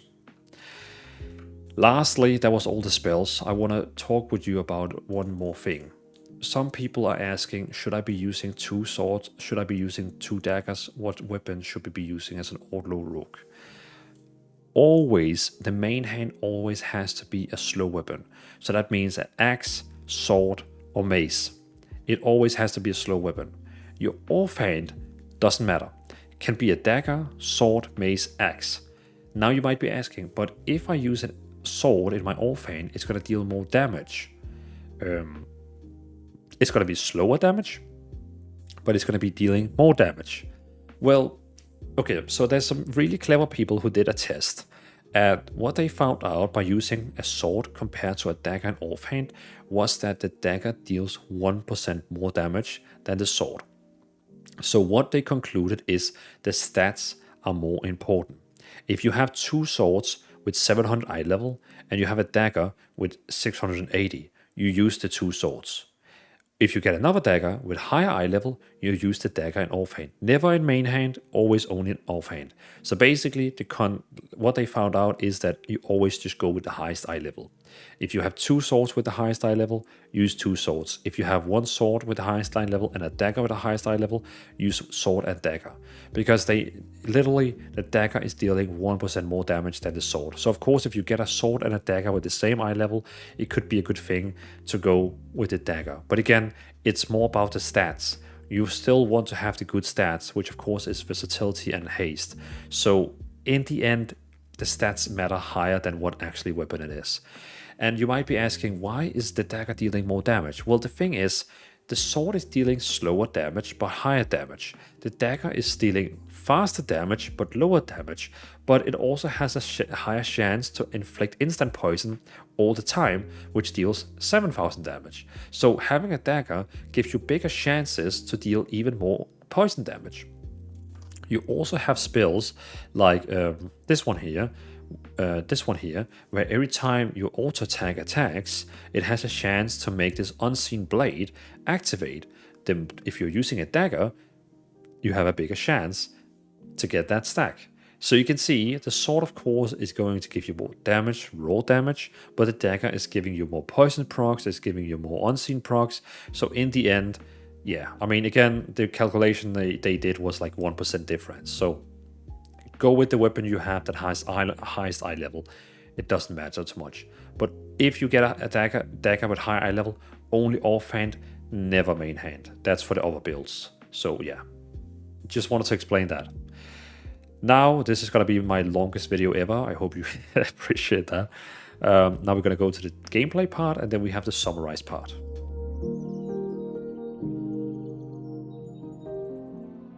Alright, time for the gameplay. So we're doing a normal dungeon since my gear is quite laggy on this guy here.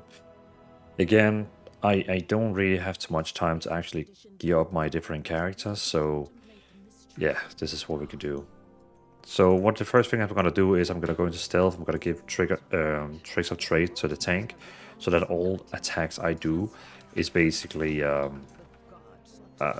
know, automatically getting all my threat I create is going directly to him. They were just spamming 1 at the moment. As you can see right now, the damage is quite crazy. Doing quite okay damage compared to having really shitty gear. Going to stealth, opening up with an ambush. Sinister. Just pressing 1. Of course, we also need... And like when you're just playing casually, you don't have to like worry too much about your roll. Like it will do the roll for you whenever it goes off. So it will like automatically roll for you. But of course, when you're about to like do some really heavy bursting on bosses and so on, it's a good idea to fish for rolls. Now, for example, I used roll, and I got 2 quite good rolls. But I'm not gonna use keep it rolling. I'm kind of saving that one for the boss.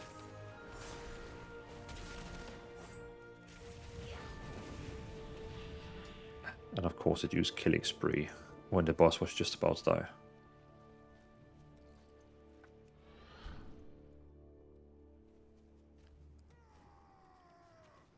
This guy treats this dungeon as it was a mythic dungeon.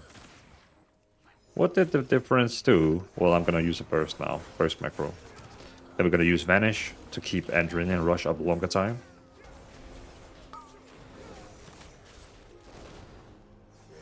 And Vanish again to keep even longer time. And also so it can keep spamming the spell between the eyes. So as you can see here, most damage there came from Blade Flurry, my Trinket, Ethereal Reaping. What did I do?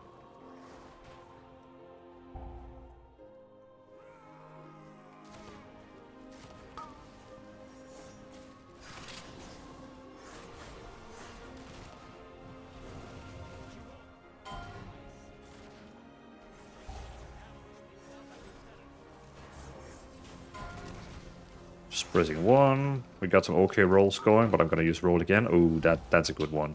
Ruthless Precision, that's one we really like.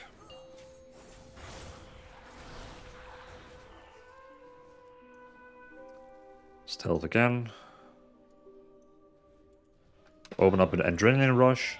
And now boom, boom, boom, boom, boom. It's gonna be good. It's gonna be really good. got a lot of rolls rolling, so I'm gonna use keep rolling. So all my rolls now have 30 seconds on, which is really great. Gonna use one more roll. Just there we go. Now we've got 4 rolls going. Really nice, very nice. There we go. Crazy damage. Blade Flurry between the eyes, of course, between the eyes. I actually forgot. Oh god, I actually forgot something really important on this boss here. Well, now you can learn from my mistakes. I actually forgot to use Vanish on the boss. Because Vanish is important, as I tried to explain in the rotation. Vanish keeps giving us the possibility to spam the spell call between the eyes, and also it gives what is it called? It gives it keeps like doing an adrenaline rush can be used even more. Well, it's gonna be on for even longer because you normally adrenaline rush is only on for 20 seconds, but while you are out of when you go into stealth and go out of stealth, it's gonna basically the duration you have. That's when you leave stealth, you have 6 seconds where you can still use stealth spells. In those 6 seconds, adrenaline rush doesn't go down in time. It's just like frozen in time. And the same when, for example, if I go into stealth now and use adrenaline rush, you can see it doesn't go down. It just keeps being there until I actually get out of stealth. But not the first 6 seconds out of stealth. There we go. So I went into stealth, I used adrenaline rush, I used roll the bones because you get more rolls from adrenaline rush like a buff. And they were just bursting. Just bursting. There we go. These guys are getting carried today.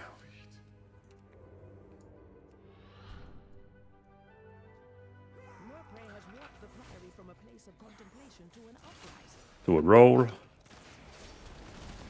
The roll is technically inside single button assistant, but it doesn't always want to use it because if there's already one roll going on right now, it's never using it.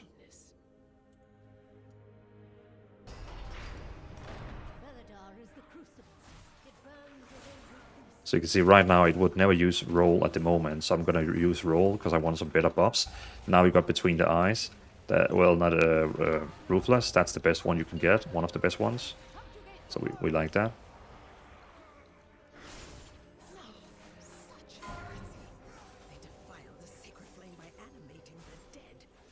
Big damage.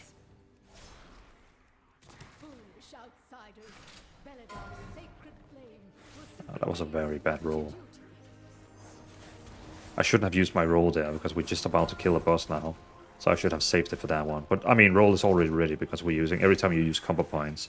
We're gonna quickly go into stealth. We're gonna use adrenaline rush quickly. We're gonna roll. We got some really awesome rolls, and now I'm gonna keeping rolling. So now they are on for 1 minute, and we're just gonna keep like damaging, just spamming one. Don't use roll. Don't use roll because we really have some good roll. Look at that. We have so many rolls going on right now, which we're gonna keep. So never use roll when you have all these good spells. I'm just gonna keep damaging. We're gonna use Vanish to keep Adrenaline Rush going a lot longer. There we go. Look at that. That was nice. Between the Eyes did insane amount of damage. Killing Spree, Dispatch, we have our Trinket, and some, like, Unseen Blade from the Trickster tree, Main Gorge, which is from the Mastery, Sinister Strike, and yeah, just so on. So overall, this was fun. I could definitely see myself maining an Outlaw Rogue with the single button build. I know a lot of Outlaw Rogues that when they see this video, they're gonna get really mad. But I think this is really fun. One thing I keep forgetting was that when I go into combat, when you attack the boss, and you get, so you go into stealth, you use Adrenaline Rush, you use your roll. Look at that, I just got all the good buffs. That is so good. So now, I would have used keep rolling. And basically what you have to do then is every time you are fighting, you need to keep using Vanish every 6 seconds, because then it makes Adrenaline Rush stay on you for longer time. But okay, so that was the gameplay. Let's move on to the summary, so you can get like a quick summary of the entire video.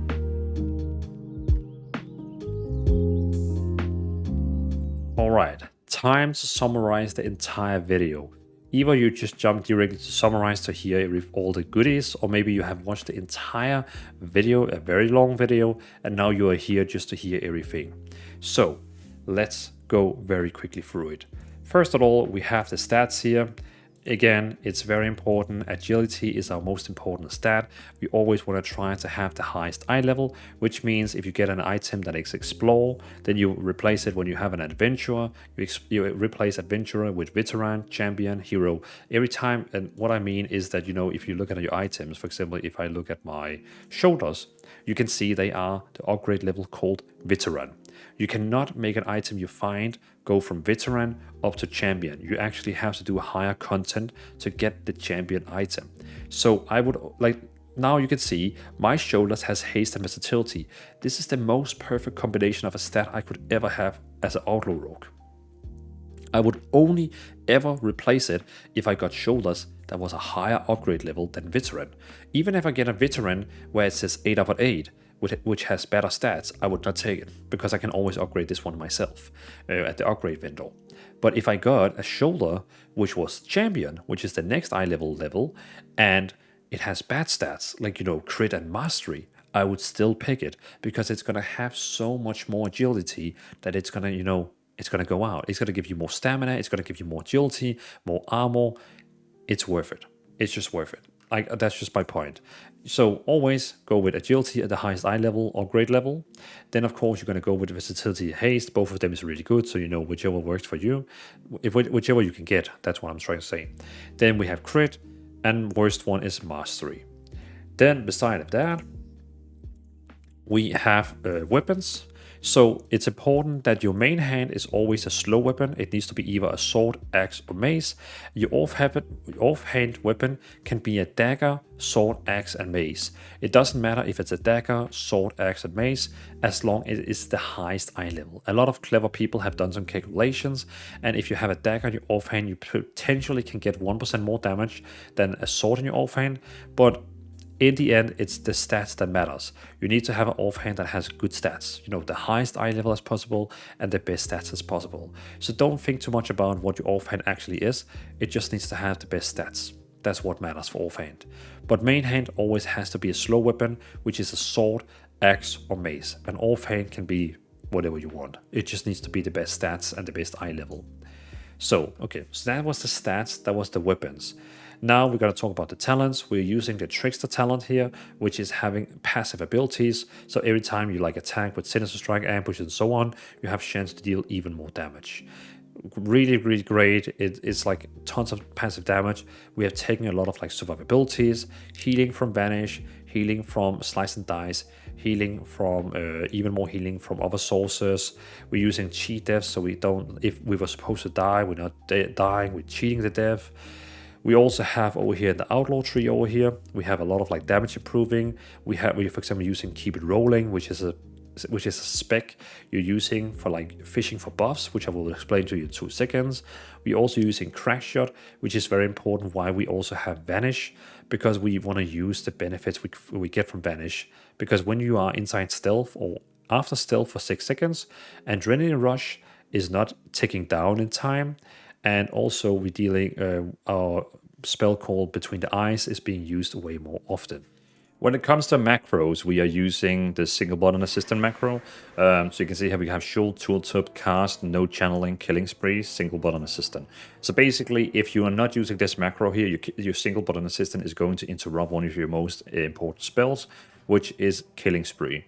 So if you are using the standard single button assistant, it will actually cancel Killing Spree if you're using the button while it's using Killing Spree. So if you just want to press 1, you cannot do it because it will interrupt Killing Spree.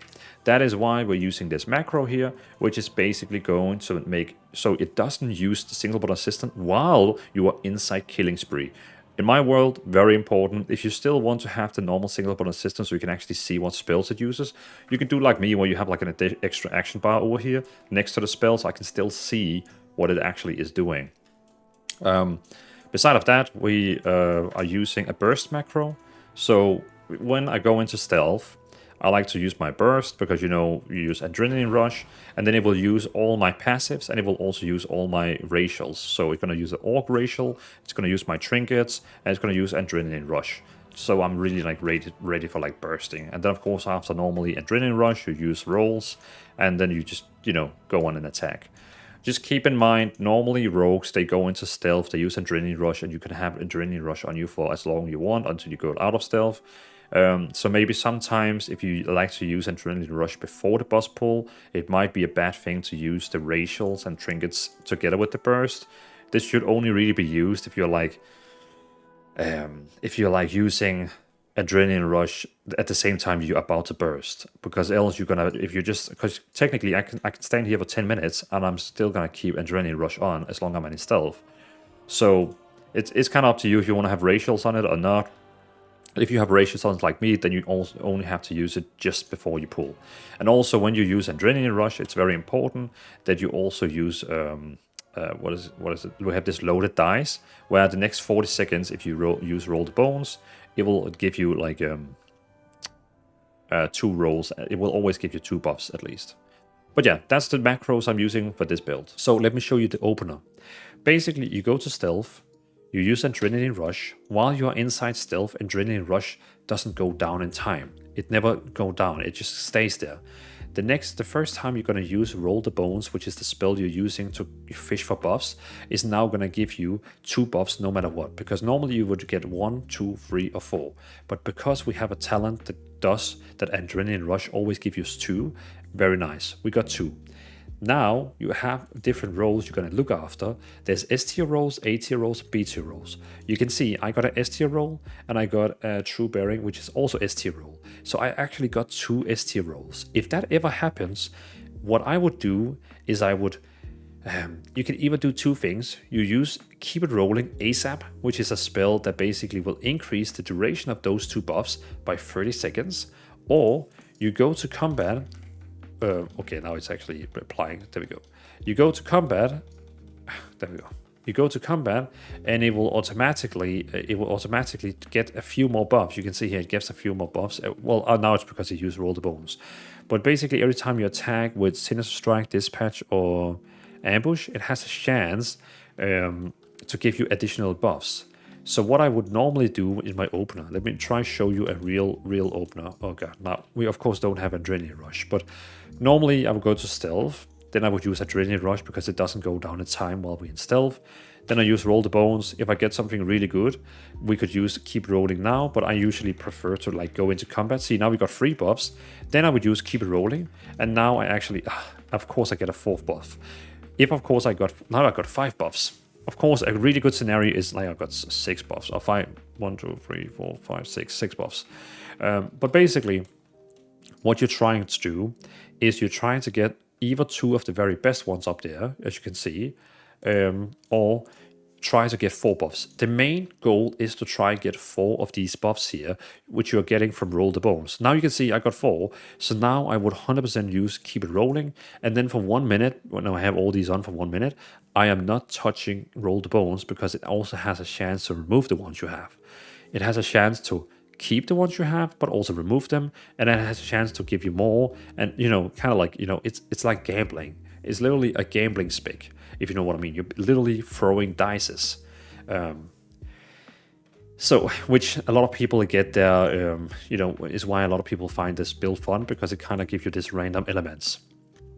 So again, go stealth, use Adrenaline Rush, use your roll. Of course now my roll is on cooldown, so, give it 2 seconds. Now I got 2 rolls. Now I'm going to try and go into combat and see if I can fish a bit more rolls. Of course, it used a killing spree, which is not going to give me, but now it's going to see if I can get some more rolls. Now I've got 3 rolls. The perfect situation would be if I had 4, and then, 4 now, and then I would use now Keep It Rolling. And then I'm not touching Roll the Bones while I have 4 buffs on, that is basically counting. And after that, I'm just pressing 1. We're just pressing 1, just following the rotation.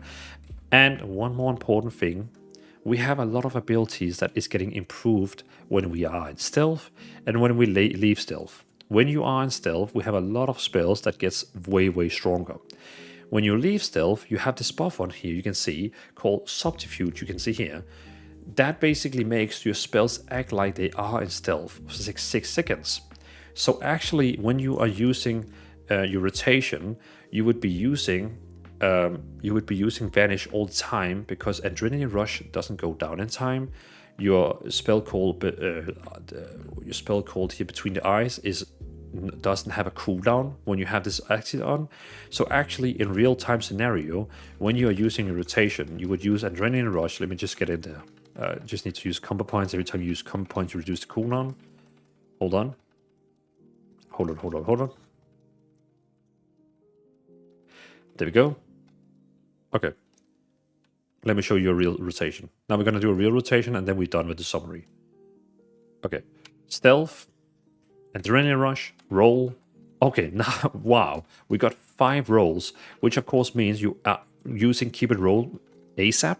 Now you can see we have literally 5 buffs, which was the most lucky thing that could ever happen. Now you just press 1, 1, 1, 1, and you use Vanish to get that 6 seconds of stealth again, because your abilities are going to be insane, and your Adrenaline Rush is not going to go down in time. Now you use Vanish again to get that 6 seconds again, and you can see your Adrenaline Rush stops counting down. Really insane, and that's it. So together, and you can see my Adrenaline Rush is already ready again. What the hell? Which is, of course, really cool. So now we could use Adrenaline Rush one more time. There we go. And back to our rotation again, spamming abilities. Of course, and the reason why Adrenaline Rush goes so fast through is because we're using combo points. So now I'm going to use Vanish again. It's going to improve my spells for 6 seconds, and it's not going to do so Adrenaline Rush actually goes down in time. Very nice. And so on. Now you can see I don't have any rolls. Okay, when you don't have any rolls at all, it's going to use it for you in the single button rotation, but it's not going to touch it anymore after that. So it's not going to like try to fish for buffs. But now you can, for example, see I have Ruthless Precision, which is an S tier buff. So now even with that one here, I could technically keep it rolling. But I like to try and get 3 or 4 buffs before I use keep it rolling. It's a very advanced spec, so if you don't understand what I'm talking about, you should watch the entire video and get the entire understanding. Again, this was just a summary. This is going to be my longest video ever. Okay, so thank you for watching. If you want these builds, I have built for a lot of different classes. You will find it on my Discord. You can see it here on this Discord here. Link in the description. If you want to support me making even more builds, making happen that I can become full-time content creator, making more builds, feel free to become a YouTube member. It will help me. I will also reward you with like a badge in your name, emojis, give you like a member-only content, and also your name is going to be at the end of the video, which is, I mean, if you like that, it's cool. So yeah. So thanks for watching. Become a member if you want to support me even further. And let me know in the comments what you think about this video here. I know it's going to be the most long video ever, but I couldn't make it shorter. I just couldn't make it shorter. So it is what it is. Thanks for watching. Have a great day. Peace out.